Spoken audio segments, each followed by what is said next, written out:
What's up, everyone? Welcome back to another episode of Empty the Benches with Nick and Mac, episode 299, one away from the big 300. Mac, how is it going, my friend? Good to see you. It's good. Things have been hectic with the NHL standings and the playoff race in the East and the West the last couple of weeks, but it's made for a lot of fun hockey, and still got a couple more days left of nail biting and standings watching. So it's fun, stressful, but fun. Yeah, it's probably a little bit more fun for everyone that's currently listening to this because they already know what happened. But for those of you that don't know, this is, it's Monday, April 13th at around 6:30 p.m. Eastern Time, 5:30 p.m. Central Time. So that's when we're doing this. So a lot has probably happened since then. But got a lot to break down over the weekend. We have an amazing guest this episode. We were lucky enough to be joined by Katie Florio, Caps radio host and content producer. So we've got an awesome interview with her coming up in just a little bit. But Mac, how have things been treating you up in Wisco recently, my friend? Pretty good. The weather's finally turned. It may not stay that way, but last couple days and the next couple days, we got high 60s at least, couple low 70s days. I'm trying to really lean into baseball season just in case my hockey season comes to an abrupt end here, like it feels like it might. But things are good. I can't complain. I will say, you mentioned baseball. The O's City Connect jerseys that they put out, good Lord, are fantastic. Those just gorgeous. Yeah, I really like those. I may or may not have gone right on over to DH Gate, and nice. We'll see. I'll probably they said it'll be here no later than May 20th, so I figure I should have it by Christmas. Probably. Yeah, so that'll be nice. Just in time for the O's to slightly miss the playoffs again? Yeah, probably. That sounds about right. Well, let's go ahead and throw it over to Katie Florio right now. And it's now my pleasure to welcome Katie Florio to the Empty the Benches podcast. Katie, you are the radio host and content producer for your Washington Capitals. So thank you so much for taking the time to join us. I know it's been a hectic couple days as the season comes to an end here, but we really appreciate it. Yeah, well, I appreciate you guys having me on. As you know, it's been a fun ending to the season as well. Never a dull moment, that's for sure. So the Capitals showed fight all the way until the end, and it's been a lot of fun to cover. And so just, looking forward to everything that comes from that. But appreciate y'all having me on and excited to chat with you. Yeah, obviously, we're excited to talk about a whole bunch of stuff today. Going to ask you a little bit about the Line Change podcast and about just kind of how you got into your role and some of your day-to-day stuff. But before we get into any of that, I'd love to start this the same way we start most of our interviews, with just kind of asking you, what's your hockey origin story and kind of your earliest hockey memories? What got you into the sport in the first place?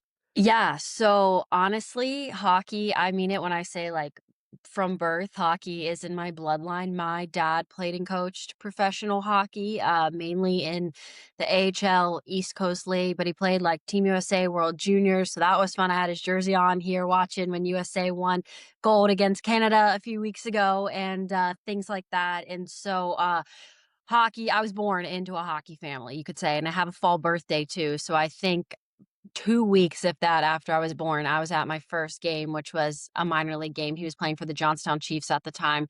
So there was really no other option to that. And growing up, we ended up moving around a lot my first 10 years. He was still playing and then coaching in the minors and just going from, team to team every few years or whatever it might be. And so I just remember myself, and then I have a younger brother, 2 years younger than me.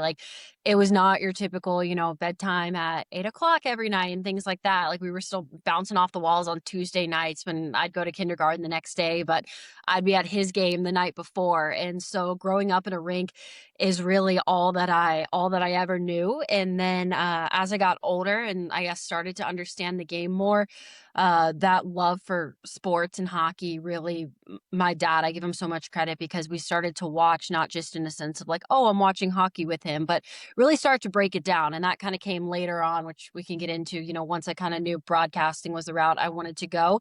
We started looking at the game differently. And, he would help me with, if someone would score and he'd rewind the TV 20 seconds. Okay, well, how'd that play happen? And this forecheck, this, whatever. And just, really help me to start to understand the X's and O's. But yes, hockey family, through and through. I have a brother that played college baseball as well. So just sports family in general. I went to Clemson, which is kind of funny because I covered every sport but hockey, obviously down there in the South. But hockey was the day one sport, and it really feels like a full circle moment to be able to work in it now. And just even here with the Capitals, like my dad played against Scotty Allen, knows Alan May well. So the hockey world's just so small, and it's crazy to think that all these years later, just the connections you still share through it. Yeah, absolutely. Other than your dad, of course, who I'm sure was someone you looked up to a lot, was there like a favorite player or a team you had growing up? Anyone you really gravitated towards? So it's funny, and I hope I don't get in trouble for saying this. We always joke. My mom was born and raised in Pittsburgh, and she is the definition of a Pittsburgh sports fan. Like not just the Penguins, but everything. Like that is a sports city. And so she was raised to be a diehard Pittsburgh Penguins fan. My dad, on the other side, from Long Island, New York, he grew up, had season tickets to the Islanders, but I think for him, it was more because this was also his life for so long. It was kind of a business to him. So he didn't really have that true like hockey fandom of any team. As far as memories from like watching things like that, I mean, and I know it can sound cliche, but it's so true looking back, like even high school, those years between Pittsburgh and Washington and Crosby and Ovechkin. And I remember my house because of my mom, celebrating when Pittsburgh won back to back. Like little did I know that I would be with the Capitals almost a decade later. And so between, like I said, just going to his games and sort of the minor league grind and lifestyle, and then watching whatever was on TV at night, those are definitely some of my earliest. But I mean, I truly mean it when I say that Crosby and Ovechkin were the two that really stuck out to me. All of my dad's jobs, everything with hockey was always East Coast. So no matter where we've always been here on the East Coast. So I've never really followed sort of the West as much as these teams. So yeah, lo and behold, now working for a team that I really remember those early memories of. So yeah, take us through how you got from, being in school at Clemson to eventually being in DC and working for the Caps now. Yeah, so my dad's final stop was South Carolina, near Myrtle Beach, and I was in like first grade, I think, by that time. So I really did most of grew up. My childhood was in South Carolina, a place where hockey is not popular, obviously. And so I knew when it came probably around high school age, I always knew like I wanted to go into broadcasting in some capacity. Wasn't necessarily set on just hockey, just sports reporter. Like I said, loved everything. I played softball, brother played college baseball, big football family as well. And I kind of knew for college I wanted to stay in the Southeast. So after going through a bunch of tours and things like that, I loved Clemson. Like I fell in love with the atmosphere and the campus and just the school pride and just everything that Clemson encompassed. But at the time, Clemson didn't have a broadcast journalism program. It was the only school I was looking at that did not have a student-run TV station or anything like that. And so I kind of knew, okay, if you're going to go here, if this is the school you want, you have to do more than just attend your classes and you have to look for those outside opportunities. And I think looking back, that's the best thing that could have happened for me because it really did push me to go outside my comfort zone. I ended up graduating as a sports communications major, which class-wise was a lot of like writing and PR and that kind of content. But right away, freshman year, I think like my first week there, I was knocking on the door in the athletic department, just trying to introduce myself to anyone that would listen and gain internships. And so fast forward, I ended up getting an internship for a Clemson website that covered all sports, where I started in sports writing. And that's kind of how I got my foot in the door there. I ended up doing that all 4 years. And from there interned for two local TV stations, did a lot of Friday night high school football, would get home at like 1 a.m. from that, wake up for the Clemson game, go work the Clemson game the next day. I even interned in the Cape Cod Baseball League after my junior year. So really any and every opportunity that kind of presented itself, I would say yes to, no matter how much I was juggling. Looking back, I mean, I think I dropped my sorority after 1 year just because I was so in there was just so much with the sports and the internships, and I knew that this is what I was going to have to do for my career.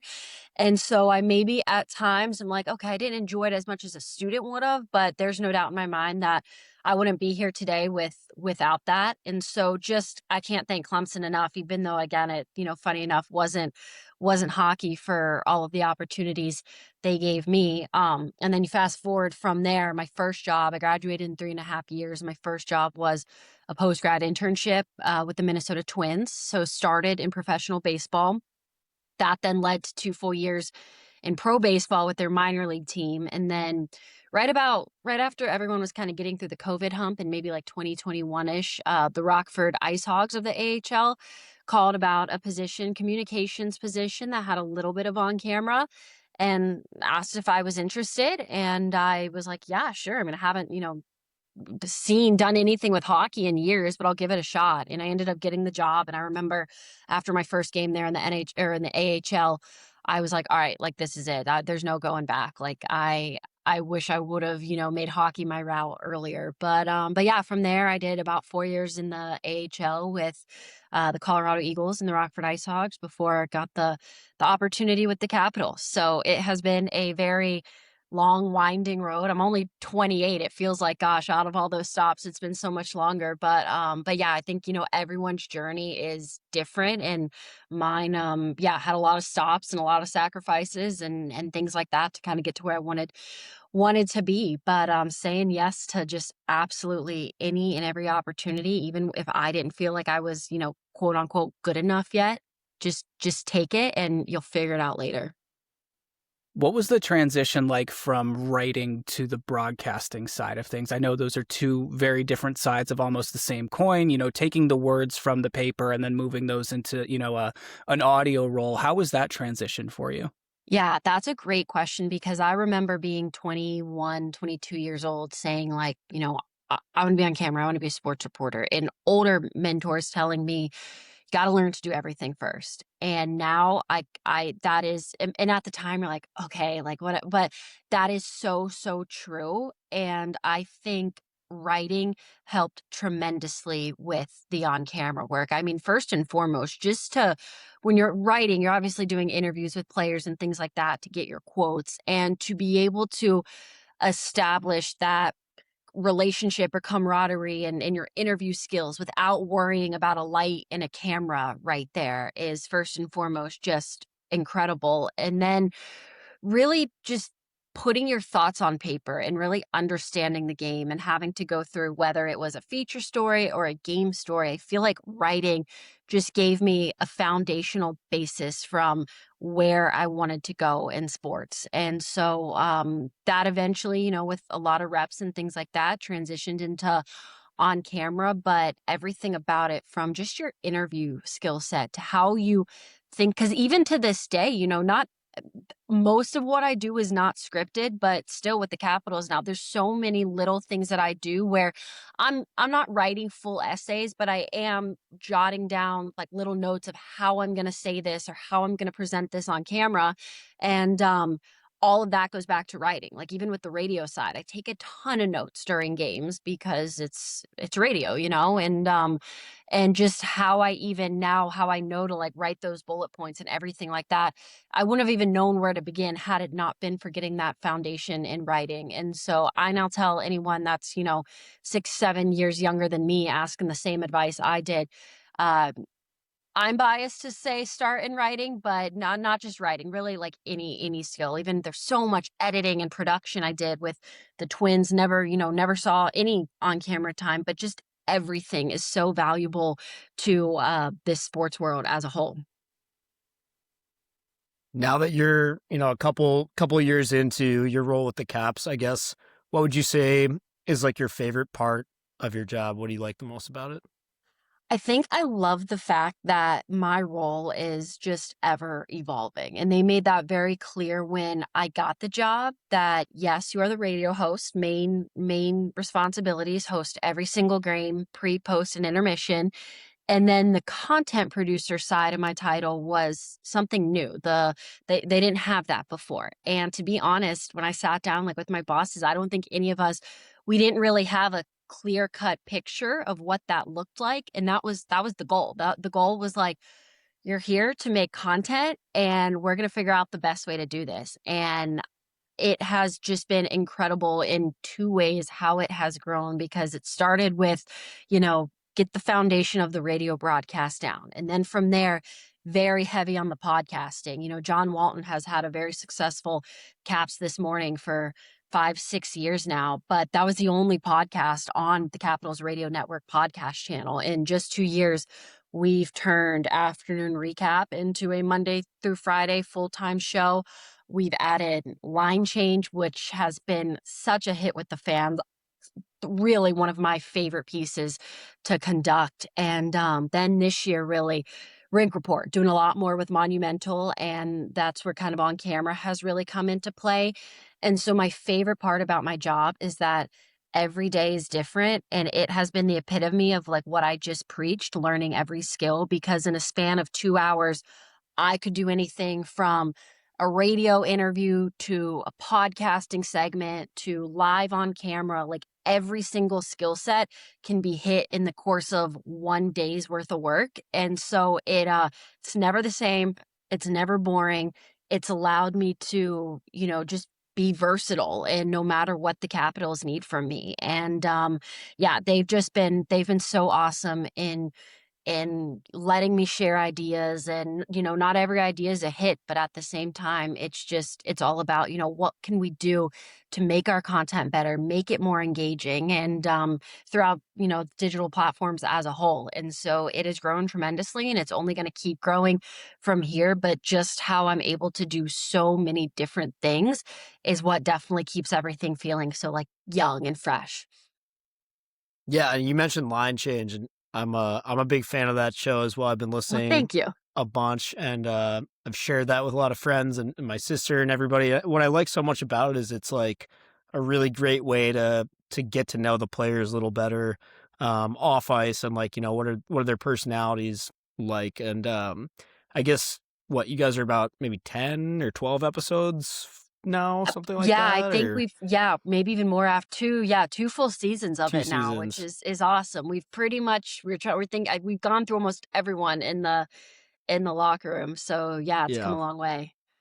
Yeah, just the funny stories that have come out of that show, I think are a huge hit, and fans have to love that. Yeah, What's I not to mean, and love? that started too with, I completely agree. There was another role I did in college, ESPNU Campus Connection, where that was the job, was going around finding human interest stories with athletes at your school. And as much as I love the game of hockey and talking the X's and O's, it's a long season, saying the same stats, saying the same numbers over and over again gets a little redundant for everyone. And fans want to be entertained, and I don't blame them. Like, I want to open my phone and I want to laugh or be entertained. And I think that mixed with at the same time, you want to feel a connection to these players, because yes, they're superstars on the ice and things like that, but they are, I mean, I can't emphasize enough how they are real people. And now with seeing the influx of young ones and Cole Hudson and Ryan Leonard and Ilya Protas, now I'm like, oh my gosh, like I feel old. Like these are like young kids. And so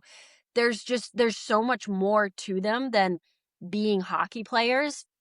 And so that was one of the first things we talked about when I got the job was, what can we do? What platform can we utilize to help the fans get to know these guys as people? And I love it because I feel like it started out last year, the first few episodes, I had a list, like doing my preparation of, 15, 20 topics of hobbies, food, like travel. And we still talk about those, but I feel like the show has naturally progressed into so much the guys, like the camaraderie in the locker room and the jokes and the pranks and just jabbing one another that you see in the short little social media videos, they love to do now on the show as well. And so I still do my prep, but I've learned that the best episodes are when I just kind of let them take it. Like, in no way do I want them to feel like this is me doing an interview. Like, I'm here to sort of maneuver topics, shift gears, whatever. But like, you guys take it and you talk about whatever you want.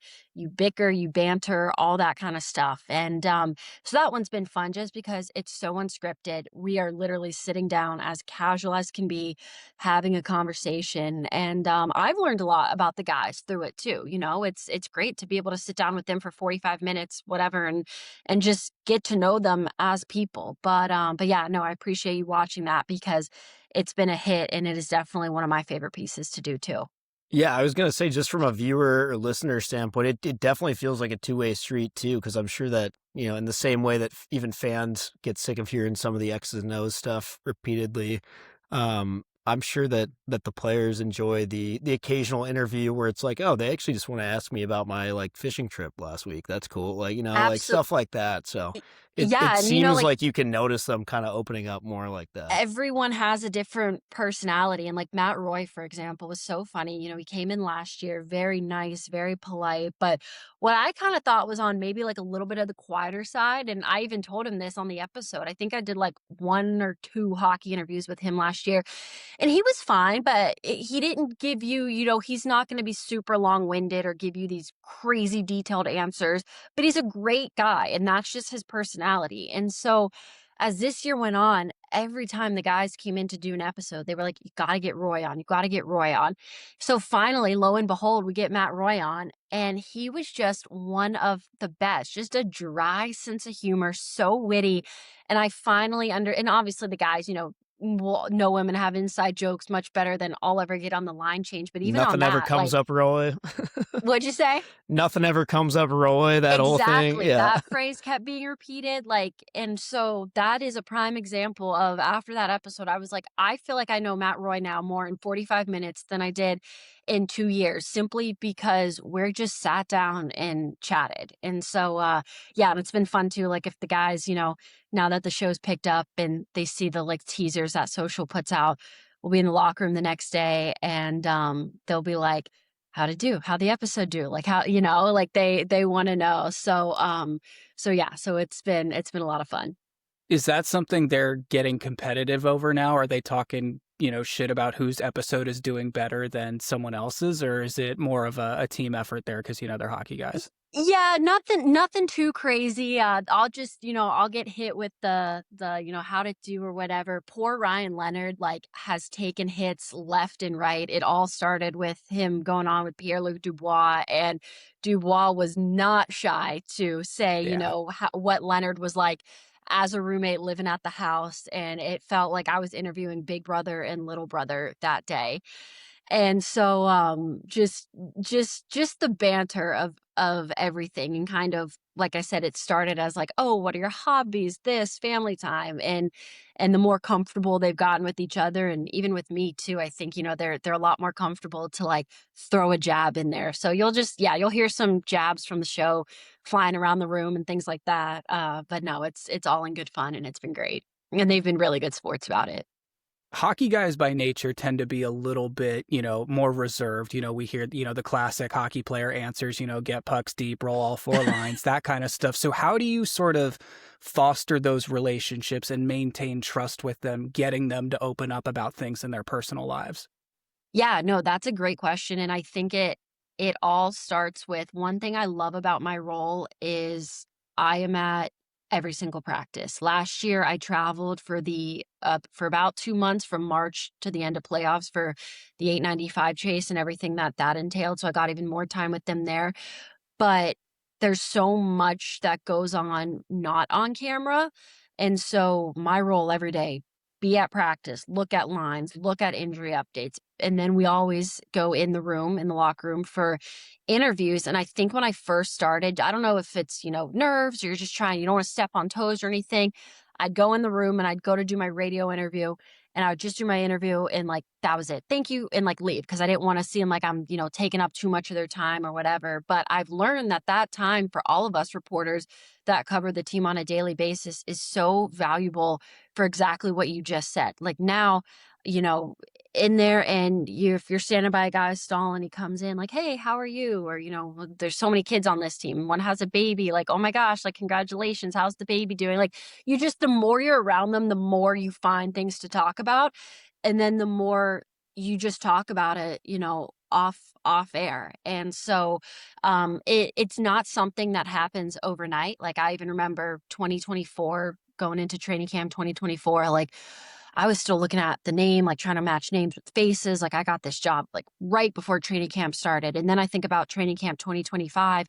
And the first time I saw each one of them, hey, Katie, how was your summer? Where'd you go? Like, it's like a friendship. It's like anything. It takes time to kind of foster and build. And so it has to be done gradually.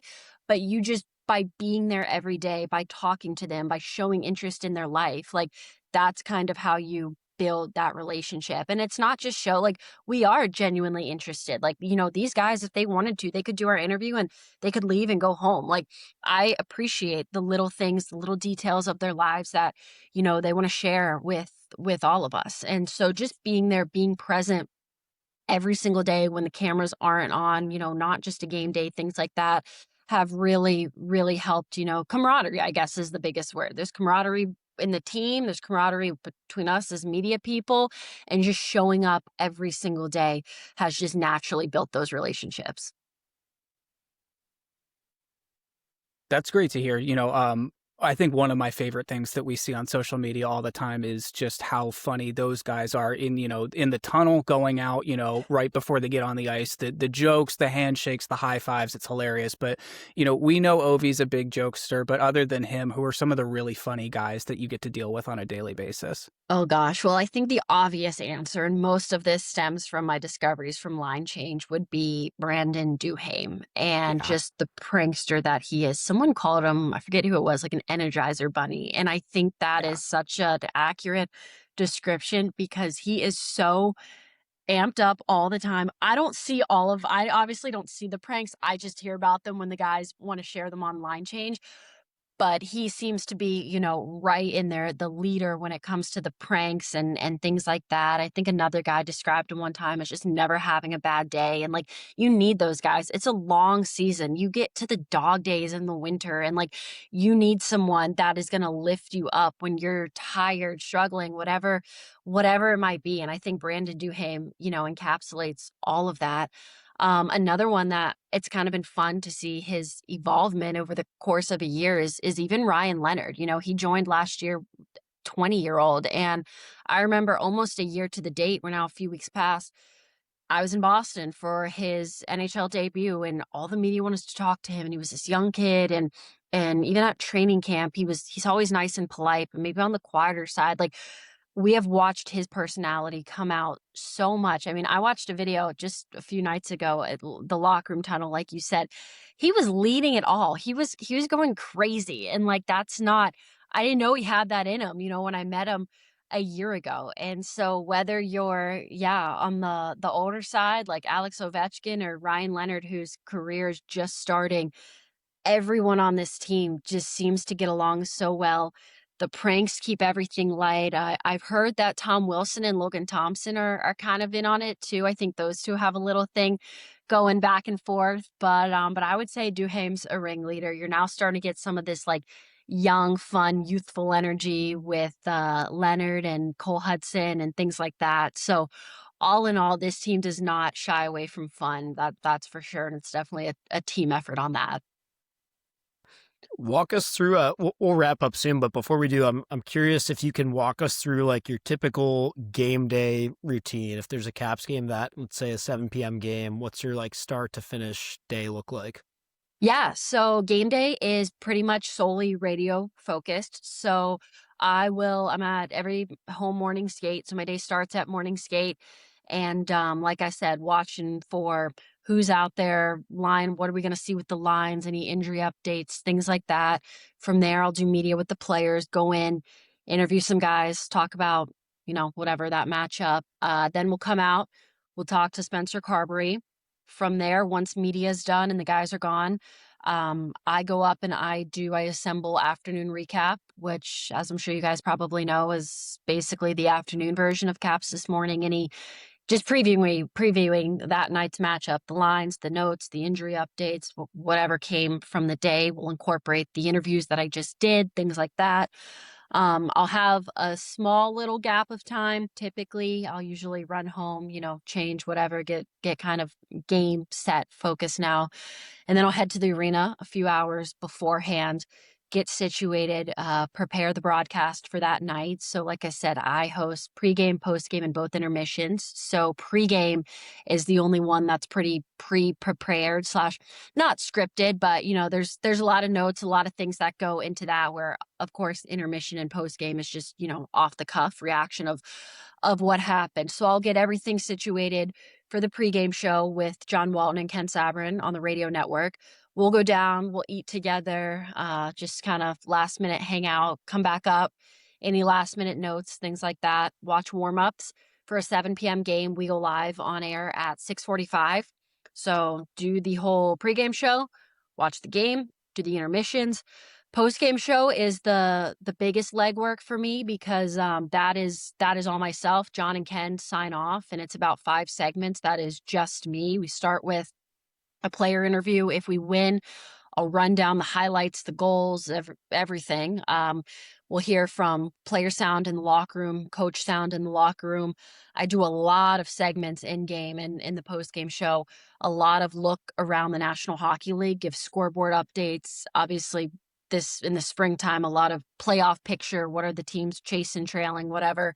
And do the whole post game show, which is about 40-ish, 45 minutes, maybe. And then by that time it's 11 p.m. and time to go home and get ready for another practice. But yeah, that's a game day. And then throughout the week, about 2 days a week now, I'll same thing, watch practice, do media, but run upstairs at MedStar to then do the on-camera shows for Rink Report with Monumental. And that'll be on camera a lot of times with Tarek El-Bashir. We'll get a player.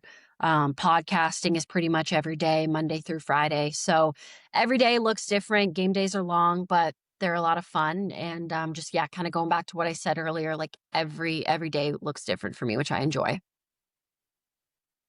There's not only is there a great team in the locker room and on the ice, but there's a great team around you as well. You've got guys like, Big Vogues, Tarek, you've got John Walton there. Is there anyone in particular that has been really helpful to you or given you some advice? I think collectively as a group, they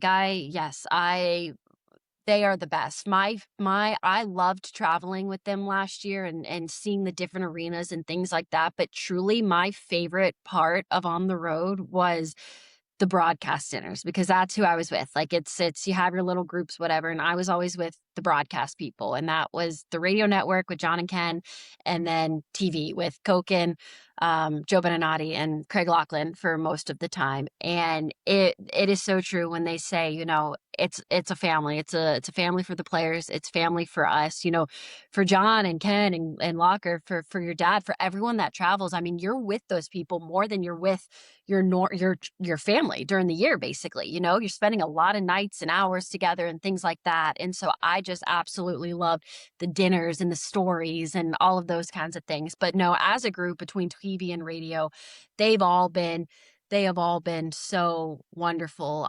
Joe Beninati is the one that probably, I would say, critique's not the word. He pays attention to my work, and I appreciate it, because you have a guy that has been in this business for over 30 years. I've never seen a perfectionist more than him. I mean, he treats every single game like it's his first call in the National Hockey League. I mean, his notes are just through the roof, and that's because of the preparation. And he will watch my videos and he will find something that I didn't even realize. And that is so good, because when you're on air, there is no room for error. It's live. Things are live. You can't mess up and retape and things like that. And so he's just been so wonderful in a sense of giving it to me straight. If he didn't like something, he'll tell me. Like, I don't want anyone, it's a competitive industry. you don't want anyone to sugarcoat it and say, oh, you're doing great, whatever. Like, no, you need to know your mistakes and you need to correct them. And he is definitely one that loves to give me that feedback, which I appreciate. But I just can't say enough good things about all of them. Like John and Ken have become like family to me. I mean, they're just, I miss them when it's the summer, you know, like it's like, what do you mean we're not spending every other night together? And I've gotten to know John's wife and little daughter really well too. And so it's just, it really is one big family. And being with them is just, it's been awesome. Yeah, I think you mentioned Joe B. We had him on the show a couple of years ago, Nick, and even we've had a lot of NHL and AHL players on the show. I think he was still one of my favorite interviews just because he has so much insight and so many interesting little tidbits of advice for people, and yeah, just a wealth of knowledge, that dude. Very much so. You learn something new from him every day. But like I said, my biggest takeaway from him is truly treating every game like it's his first call, like he has something to prove, like his job's on the line, because I've never seen someone, just prepare the way he does. And that goes to show how much he cares and what he puts into this. Yeah, absolutely. Mac, do you have any other questions before we wrap up here? I think I'm good. Thanks a lot, Katie, for taking the time and joining us. Yeah, this was great. Happy to hop on. Really great getting to meet you guys virtually. And thanks so much for letting me come on and talk about my story today. Big thanks for Katie for hopping on to talk all things Caps with us. That was a fantastic chat with her. So big thanks to her once again. And, it's a big summer for the Washington Capitals. There's a lot that needs to happen. So I know you and I were texting about this over the weekend. But, I'm hopeful, I'm optimistic, and, famous last words. Stanley Cup in Washington, back in Washington before the end of 2030. I'm calling it right now. I like that. I think quickly we're going to be able to turn this whole thing we got here into a championship team. I really think so. Hopefully the kids can keep this thing going. I think there's a nice little retool happening right there. And, obviously this team has always drafted well. So I'm glad to see that hasn't fallen off the face of the earth. Yep. Speaking of some stuff going on around the NHL, so big news today, Jonathan Quick announced that he is going to play his final game tonight, or last night when you guys are listening to this. But I mean, just an incredible career for this guy. 19 seasons, 3 Stanley Cups, Conn Smythe in 2012. He's the winningest American goalie in NHL history. Just an unbelievable career. And, he kind of was that chaotic goalie in the West Coast when, this was happening. Tim Thomas was kind of that guy in the East. They were both really unorthodox style goalies. Both of them were, if you rattled their cage a little bit, they were going to come right back at you, which I always loved about both of them. But, for me, I think the one that always stands out for Quickie is that 2012 Stanley Cup playoff run was just incredible. Oh my God, yeah. That was the one against the Devils, right? So that Kings team goes in as an 8 seed. They barely make the playoffs. That's right. They knock out the number 1 seed Canucks in 5 games. They sweep the number 2 Blues in the next round, and then they knock off the Cinderella run that the Yotes had that year in 5 games to go to the Cup final. And I think Quickie was like 16-4. He had like a .946 save percentage and 3 shutouts. Just an unbelievable performance. Unbelievable stuff. I mean, I easily first ballot Hall of Famer. I don't think there's any question about it. Absolutely. Are you saying greatest American goalie of all time? I think so. I mean, who would you even say if you were going to play devil's advocate? Who would be like the next 2 up? I feel like I can't not say Ryan Miller, but I obviously know the winning numbers aren't necessarily there. I mean, probably him. And then I saw somebody say something earlier today. Let's just get this out of the way now. If you're a Rangers fan and you're listening, yes, Mike Richter was American, and yes, he did play goalie. Stop yelling. We hear you, but no, I think easily Quick. I'd give it to him. I think so too. And I mean, maybe it's just bias from our ages, but we did see that guy's full career, whereas Richter, we really didn't. That was a little bit before our time. So. I saw somebody earlier say he's the best American hockey player ever, which is it's a hard one because it's hard enough to compare goalies and skaters in general, but that isn't. I mean, it's not the craziest statement I've ever heard. I don't necessarily agree, but I think you could make an argument. You could put together a PowerPoint presentation on this, and it wouldn't be the most absurd thing ever. No, not at all. I think there's definitely some teams that would have taken him over a guy like, Patrick Kane or Mike Modano down the Right. stretch or something. So Yeah. I don't think that's too crazy to say. But speaking of Patrick Kane, let's talk about the Red Wings for a second, because what the hell happened here, man? Oh boy, our favorite team. Yeah, you guys were favorite so fans. close. Like, we thought, the whole Buffalo and Red Wings thing, we were going to be done with this shit this year. Buffalo did their part of the group project. The Red Wings obviously did not. They, I don't know if they went to spring break together or something, but this team was leading the Atlantic Division on January 24th and is now going to miss the Stanley Cup playoffs. Unbelievable, dude. It just feels. I said it the other week when we had our Red Wings our guest on. I was saying it feels like Groundhog Day. Like, it literally just same shit, different season. You're like a bubble team. There's flashes of awesomeness throughout the season where it feels like you've put together the right lineup finally. There's goalies that overperform and underperform. There's just it's all the same puzzle pieces every year. And I don't know. It's almost more frustrating than being like a team that's just consistently awful you know what I mean? Like, yeah, I'd almost rather finish in the bottom 5 like 5 years in a row than finish like 2 points outside the playoffs like 3 years in a row or whatever it is now. No, absolutely. This to me is almost more shocking than when the St. Louis Blues were in dead last halfway through the season in 19 and went on to win the Stanley Cup, because they were there. I mean, you had a playoff spot, you were good, you did your job, but they are now the second team in NHL history to have at least 69 points in the first 53 games and miss the playoffs. That's absurd. I will say, I guess if I want to defend them a little bit, I was looking at the Atlantic and the Metro standings the other day, and it is pretty crazy that if you go all the way down to 6th place in both divisions, for those who are keeping track here, there's 8 teams in both these divisions. If you go to 6th place in both divisions, you're still looking at a team that just got eliminated from playoff contention like yesterday or the day before.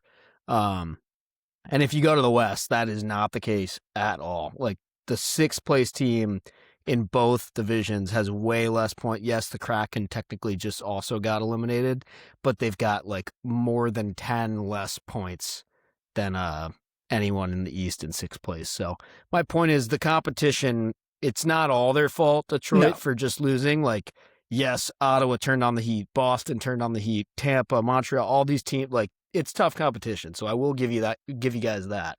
But still, I mean, it's the NHL. You got to keep up. We know all these teams are going to be good. Yeah, so I think that's 7 years now under Stevie Y and not a single playoff appearance. Unbelievable. And I think, like you mentioned, I forget if it was last week or 2 weeks ago, you were saying that they haven't had a playoff game in the pizza box yet. All their playoff games were still back to the Joe Louis days. So that's wild to me. Yeah, unbelievable. So now that the Sabres have made the playoffs this year, the Red Wings are the longest active playoff drought in the NHL, which is crazy. If you told me that 15 years ago, I would have been like, you're out of your damn mind, because, all I'd known my entire life was the Red Wings just winning and making the playoffs. But so they're only behind the New York Jets and the LA, Anaheim, whatever the hell they call themselves now, Angels are, for like longest active playoff droughts in the United States. So not good. Not good at all. Speaking of something that is good, Cole Caufield, Nick Suzuki, new milestones for them and for Habs fans everywhere. Caufield got his 50th goal of the season.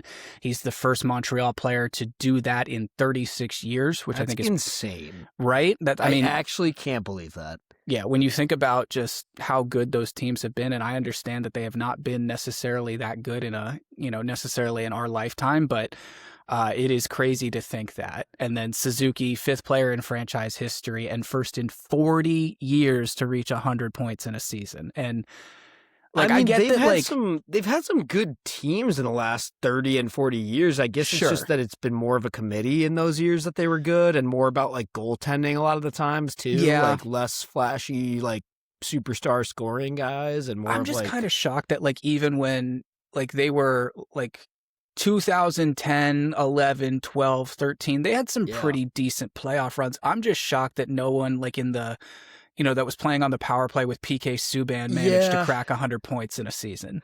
Yeah, I mean, I agree, but I guess now that I think back to it, it was kind of like who would have done it? Like their best players in those years were like Pacioretty or like, I guess like Gallagher had a couple great years or like Anderson? Like nobody that's going to like score 50 or 100. Like it's more of like these like having 2 to 4 like 30 goal guys or something like that. And that's been enough for them for a while, but it is an interesting milestone. Guys like Patches, guys like Mike Camilleri. Yeah. Like there's a throwback for you. Lars Eller back in his early days. Absolutely. But yeah, just a huge boost for them. I think that's awesome for Habs fans. We've talked about how the playoffs are better when that team is in it and when they're playing at the Bell Center. So that is going to be a lot of fun to watch this postseason. And they're still battling for home ice as of right now while we're recording this too. So I'm rooting for them to get it. I think I also would love them to win that division so we could get the Montreal-Boston matchup. That'd be great. I think everyone wants to see that. Another great matchup over the weekend. Did you catch any of the NCAA championship between Denver doing their homework and Wisconsin coming up just short? Oh, baby. I sat down and watched that whole game on my couch, and I had a great time watching the end of it. I was kind of annoyed and frustrated for like most of the entire game, but holy shit, what a finish, eh? Yeah, that was awesome. So Wisconsin scores early. Denver outlasts them to win their 11th national championship and extend their record for most all time. The Pioneers were outshot 21-5 through 2 periods and still won that hockey game. And it kind of just seems like that had been their MO all season. They've got freshman Johnny Hicks in net who played out of his mind in those last 2 games, even going back to that double overtime against Michigan, which was awesome. Just awesome to see. I found myself immediately after the game just scrolling like Instagram comments and finding a lot of angry Badgers fans saying stuff like, the better team lost today and blah, blah, blah. Like, how about like shoot the puck more? You guys suck. Like all this stuff. And I just couldn't. I felt like Mr. Krabs laughing, just freaking sitting there like, what? I mean, okay, the better team lost. Tell yourself that all day long, brother. You guys lost. Says you are a worse loser than saying the better team lost. Like, because no, they didn't. If they were the better team, they would have won. Clown shit. Yeah, who did that after the Olympics? Was that McKinnon? Yeah, I think. Yeah, and this was funny too. I had some buddies the other day telling me, and this is actually the guy who told me this. He's a Badger fan, and he was like, "Why are so many other Badger fans like the most like annoying, like unintelligent people?" And I had to come in with the dunk, like, "Well, don't forget, a lot of these people went to the University of Madison to get educated." Correct. And then he was like, "Well, actually, that's part of my gripe is that like 90% of their fans did not go there." Which I don't know if you saw this. Did you see they were doing that both during the basketball championship and the Frozen Four? They were walking around to Michigan fans, like people wearing like Michigan gear, going like, "What year did you graduate?" Or like, "When did you go there?" And like 80% of them did not go there. Yeah, they're like, "Oh, well, my cousin had a friend. I just grew up in like Ann Arbor or like." Which that I'm fine with. If it's a local team, whatever, that works. Or like if your like parent went there, okay. But like there's people who are like, "I go to Northwestern." I'm like, nope, not how that works. Yeah, no. Yeah. No. No, but glad to see they pulled it off. You and I both said in our previous episode we were hoping that's what was going to happen, but that worked out well. The NCHC has now won 8 of the last 10 national championships, so clearly the premier conference in college hockey. And they also had the Hobey Baker winner this year. So Duluth forward Max Plant, he won the 2026 Hobey Baker. He is the son of former NHLer Derek Plant. Fun fact, I think he's got 2 brothers playing at Duluth with him. Yeah, that's going to be dangerous. Yeah. Well, I think that, the most outstanding player for me in that championship game had to be Johnny Hicks. I don't believe he's drafted yet. He's a freshman, came from the WHL, but don't quote me on that. If he hasn't been drafted yet, guy will be in about, 3 months? Yeah, probably. I'd be shocked if he wasn't.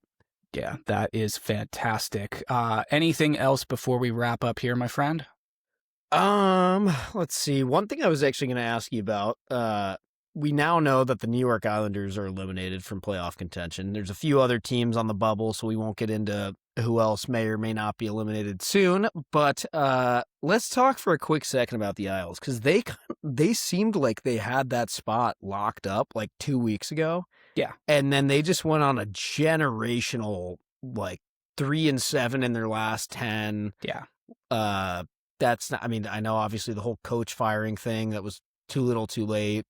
What the hell happened there? I don't know. It's just so weird.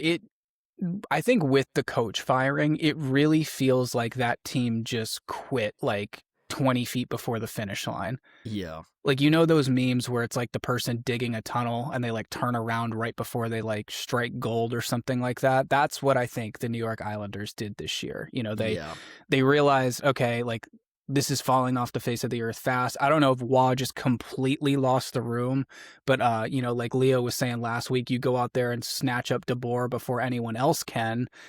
Yeah, I think when you're doing that, you're kind of looking at next season. I don't really know many teams that are looking at bringing in a new coach 4 games before the postseason in the hopes of like, oh, yeah, this guy's so much better than the guy that's been here the whole season.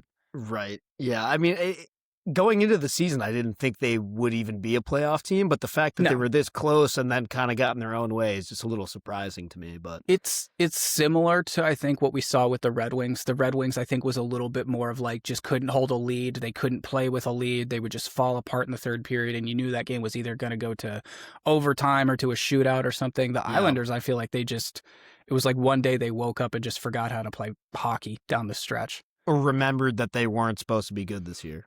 Yeah, they're like, oh, crap, we've scored a lot of goals this year. Yeah, we are not allowed to do that. We are already in trouble. So it's like their parents were out of town, so they just like hacked it up while the parents were gone. And then they're like, we got to clean the whole house. Yeah, they came back and they're like, have you guys been scoring goals in hockey games, in hockey nets? Right. And they were like, no, we swear. You guys need to focus on being really good defensive forwards and nothing else. And passing, a lot of passing, over so much passing. Yeah. Like you want to confuse the opponent. Too good. Anyways, you know. I do actually have a quick trivia for you if you want. Oh, hit me. Okay. So let's talk President's Trophy winners for a second. Avalanche already locked it up for this year. They are the 2026 President's Trophy winners. I'll ask you a couple questions here. Can you tell me, going back to 1986, so what's that, the last 40 years? Does that make sense? Yeah. It's a Monday. Come on, guys. Yeah, math, sorry. How many President's Trophy winners have won the Stanley Cup? Is it like 6? It is 7. Okay. So pretty close. Who's the most recent team to do it? If I'm not mistaken, it was the Hawks in 2013. Correct. Okay. Who's the only team to have done it twice in that span? Is that also the Hawks? No. Okay. Red Wings. Yep. 08 and 02. That makes sense. Let's see.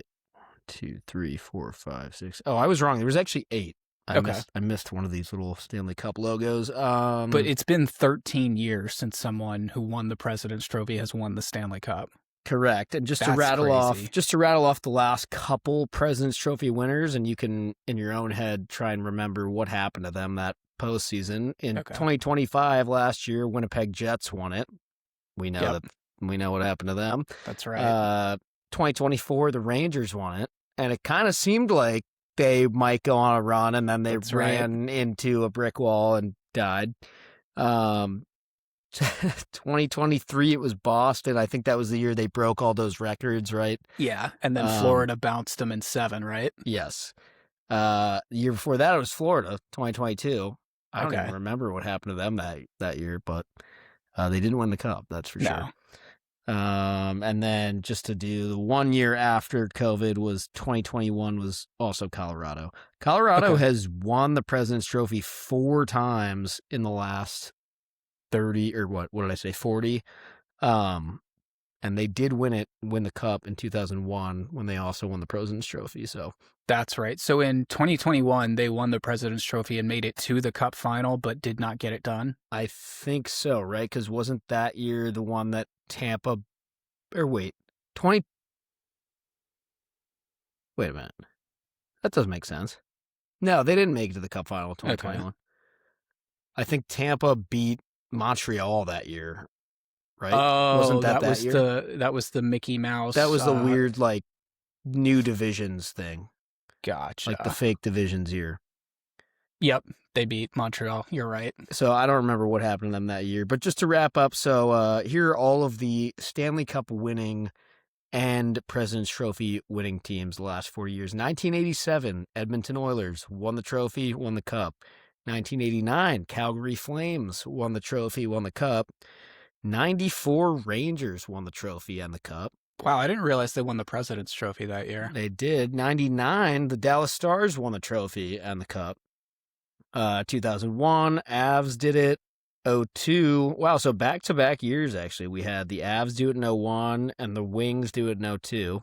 Both those teams were just, oh insane, my God, loaded. Insane. And then 08, Wings did it. 2013, Hawks did it, and it has not been done since. Will it happen again this year, Nick? No. Absolutely not. It's been 13 years. It's been 13 years. I don't trust the woodshed enough. I don't trust the woodshed enough. It's definitely like there's some leaks in the floorboards there. You know, the roof is dripping, so there's some pointy nails sticking out. They need to fix their stuff. But I just think that says a lot about how competitive the Stanley Cup playoffs are now. Like, I think we're almost seeing the opposite in college basketball. Like, everyone was talking about like the last 3 Final Fours being all 1 seeds or like the chalkiest it's ever been. And then the Stanley Cup playoffs is just the complete opposite. Yep. That's a good point. Well, if you don't have anything else for us, I think that wraps it up for us, guys. Make sure you like, subscribe, share all this stuff. We really appreciate it. And we will see you next week for episode 300.